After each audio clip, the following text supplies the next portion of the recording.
ನಮಸ್ಕಾರ ವೀಕ್ಷಕರೇ, ಜ್ಞಾನಸಾಗರ ಯೂಟ್ಯೂಬ್ ಚಾನೆಲ್ಗೆ ನಿಮಗೆಲ್ಲ ಸ್ವಾಗತ. ಮಹಾಲಕ್ಷ್ಮಿ ಅಂದ್ರೇನೆ ಸಂಪತ್ತು, ಐಶ್ವರ್ಯ ಮತ್ತು ಸೌಭಾಗ್ಯದ ಅಧಿದೇವತೆ. ಜ್ಯೋತಿಷ್ಯ ಶಾಸ್ತ್ರದ ಪ್ರಕಾರ ಕೆಲವು ರಾಶಿಗಳ ಮೇಲೆ ಲಕ್ಷ್ಮೀ ದೇವಿಯ ಆಶೀರ್ವಾದ ಯಾವಾಗಲೂ ವಿಶೇಷವಾಗಿರುತ್ತೆ.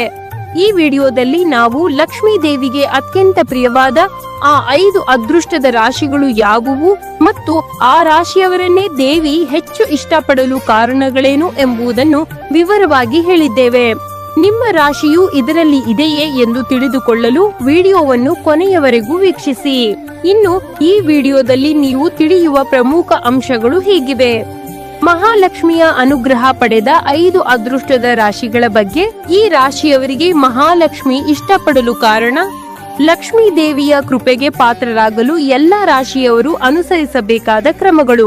ಜ್ಯೋತಿಷ್ಯ ಶಾಸ್ತ್ರದ ಪ್ರಕಾರ ಒಂದೊಂದು ದೇವತೆಗಳು ಕೆಲವು ವಿಶೇಷ ರಾಶಿಗಳ ಮೇಲೆ ಹೆಚ್ಚಿನ ಆಶೀರ್ವಾದವನ್ನು ಕರುಣಿಸುತ್ತಾರೆ.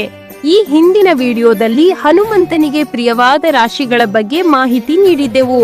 ಆ ವಿಡಿಯೋ ಲಿಂಕ್ ಬೇಕಾದರೆ ಹನುಮಾನ್ ಅಂತ ಕಾಮೆಂಟ್ ಬಾಕ್ಸ್ ನಲ್ಲಿ ಬರೆಯಿರಿ.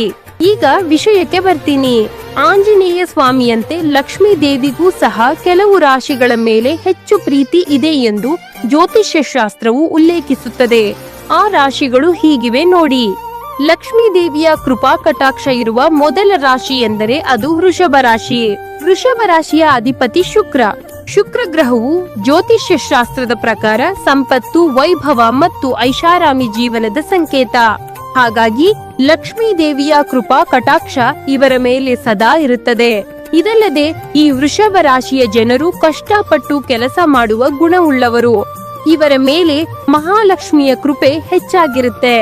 ಇವರು ಐಷಾರಾಮಿತನವನ್ನು ಹೆಚ್ಚು ಅನುಭವಿಸಲು ಇಷ್ಟಪಡುವವರು.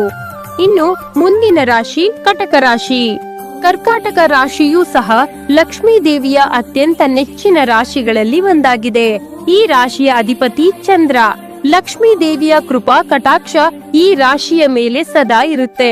ಏಕೆಂದ್ರೆ ಈ ರಾಶಿಯವರು ಭಾವನಾತ್ಮಕವಾಗಿ ಹಾಗೂ ಆಧ್ಯಾತ್ಮಿಕವಾಗಿ ದೇವಿಗೆ ಬಹಳ ಹತ್ತಿರವಾಗಿರ್ತಾರೆ. ಇವರ ವಿಶಿಷ್ಟ ಸ್ವಭಾವಗಳಾದ ಭಕ್ತಿ ಹಾಗೂ ಶಾಂತಿ ಲಕ್ಷ್ಮೀ ದೇವಿಯನ್ನು ಆಕರ್ಷಿಸುತ್ತದೆ. ಈ ಕಾರಣದಿಂದಲೇ ಕಟಕ ರಾಶಿಯವರಿಗೆ ಆಗಾಗ್ಗೆ ಧನಲಾಭವಾಗುವ ಸಾಧ್ಯತೆಗಳಿರುತ್ತೆ. ಇನ್ನು ಮುಂದಿನ ರಾಶಿ ಸಿಂಹ. ಸಿಂಹ ರಾಶಿಯ ರಾಶ್ಯಾಧಿಪತಿ ಸೂರ್ಯ. ಈ ರಾಶಿಯವರು ಸಹ ಲಕ್ಷ್ಮೀ ದೇವಿಗೆ ಅತ್ಯಂತ ಪ್ರಿಯರಾದವರು. ಸಾಮಾನ್ಯವಾಗಿ ಸಿಂಹ ರಾಶಿಯವರು ನಾಯಕತ್ವದ ಗುಣ ಹೊಂದಿರೋರಾಗಿದ್ದು ಸಮಾಜದಲ್ಲಿ ಗೌರವ ಮತ್ತು ಅಧಿಕಾರವನ್ನು ಪಡಿತಾರೆ. ಇವರನ್ನು ಸದಾ ಮಹಾಲಕ್ಷ್ಮಿ ಕಾಪಾಡುವ ಮೂಲಕ ಬೆಂಬಲ ನೀಡುತ್ತಾರೆ. ಇನ್ನು ಮುಂದಿನ ರಾಶಿ ತುಲಾ ರಾಶಿ. ಇನ್ನು ವೃಷಭ ರಾಶಿಯವರಂತೆ ತುಲಾ ರಾಶಿಯವರಿಗೂ ಸಹ ಶುಕ್ರನೇ ಅಧಿಪತಿಯಾಗಿರ್ತಾರೆ. ಇವರು ವ್ಯಾಪಾರ ಹಾಗೂ ವ್ಯವಹಾರಗಳಲ್ಲಿ ಒಳ್ಳೆಯ ಪ್ರಗತಿ ಕಾಣುವ ರಾಶಿಯವರು. ಸಮತೋಲಿತ ಜೀವನವನ್ನು ಇಷ್ಟಪಡುವ ಇವರಿಗೆ ಮಹಾಲಕ್ಷ್ಮಿಯ ಆಶೀರ್ವಾದ ಸದಾ ಇರುತ್ತೆ. ಹಾಗಾಗಿಯೇ ಇವರ ಆರ್ಥಿಕ ಸ್ಥಿರತೆ ಚೆನ್ನಾಗಿರುತ್ತೆ. ಇನ್ನು ಕೊನೆಯ ರಾಶಿ ವೃಶ್ಚಿಕ ರಾಶಿ. ವೃಶ್ಚಿಕ ರಾಶಿಯ ಅಧಿಪತಿ ಮಂಗಳ ಅಥವಾ ಕುಜ. ಈ ರಾಶಿಯ ಜನರು ಜೀವನದಲ್ಲಿ ಎದುರಾಗುವ ಯಾವುದೇ ಸವಾಲುಗಳನ್ನು ದಿಟ್ಟವಾಗಿ ಎದುರಿಸುವ ಶಕ್ತಿಯನ್ನು ಹೊಂದಿರೋರು. ಇವರು ಪಡುವ ಶ್ರಮಕ್ಕೆ ಮಹಾಲಕ್ಷ್ಮಿಯು ಎಂದಿಗೂ ಕೈ ಹಿಡಿಯುತ್ತಾರೆ. ಆಕೆಯ ಅನುಗ್ರಹದಿಂದಾಗಿ ಜೀವನದಲ್ಲಿ ದೊಡ್ಡ ಯಶಸ್ಸು ಇವರು ಪಡಿತಾರೆ. ಜೊತೆಗೆ ಅಪಾರ ಲಾಭಗಳನ್ನು ಸಹ ಗಳಿಸ್ತಾರೆ. ಕೊನೆಯ ಮಾತು. ಆದ್ರೂ ವೀಕ್ಷಕರೇ, ಜ್ಯೋತಿಷ್ಯ ಶಾಸ್ತ್ರದ ಪ್ರಕಾರ ಈ ರಾಶಿಗಳಿಗೆ ಮಹಾಲಕ್ಷ್ಮಿಯ ವಿಶೇಷ ಅನುಗ್ರಹ ಇದ್ರೂ ಕೂಡ ಲಕ್ಷ್ಮೀ ದೇವಿಗೆ ಶ್ರಮಜೀವಿಗಳು, ಪ್ರಾಮಾಣಿಕರು ಮತ್ತು ಶುಚಿತ್ವವನ್ನು ಪಾಲಿಸುವವರು ಅಂದ್ರೆ ತುಂಬಾನೇ ಇಷ್ಟ.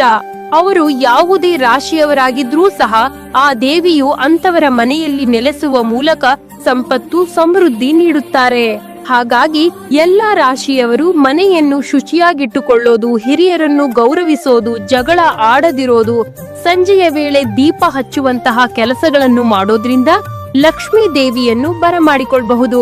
ನೀವು ಕೂಡ ನನ್ನಂತೆ ಮಹಾಲಕ್ಷ್ಮಿಯ ಭಕ್ತಿಯಾಗಿದ್ರೆ ಅಷ್ಟಲಕ್ಷ್ಮಿ ಅಂತ ಕಾಮೆಂಟ್ ಬಾಕ್ಸ್ ನಲ್ಲಿ ಟೈಪ್ ಮಾಡಿ. ಮುಂದಿನ ವಿಡಿಯೋದಲ್ಲಿ ಶಿವನಿಗೆ ಪ್ರಿಯವಾದ ರಾಶಿಯ ಬಗ್ಗೆ ತಿಳಿಸಿಕೊಡ್ತೇವೆ. ವಿಡಿಯೋ ನೋಡಿದ್ದಕ್ಕೆ ಧನ್ಯವಾದಗಳು. ದಯವಿಟ್ಟು ಹೆಚ್ಚಿನ ವಿಡಿಯೋಗಳನ್ನು ನೋಡಲು ಸಬ್ಸ್ಕ್ರೈಬ್, ಲೈಕ್, ಕಾಮೆಂಟ್ ಮಾಡಿ. ಮತ್ತು ನಿಮಗೆ ಇಂತಹ ವಿಡಿಯೋ ಇಷ್ಟವಾದರೆ ದಯವಿಟ್ಟು ನಿಮ್ಮ ಫ್ಯಾಮಿಲಿ ಮತ್ತು ಫ್ರೆಂಡ್ಸ್ ಜೊತೆ ಹಂಚಿಕೊಳ್ಳಿ. ಧನ್ಯವಾದಗಳು.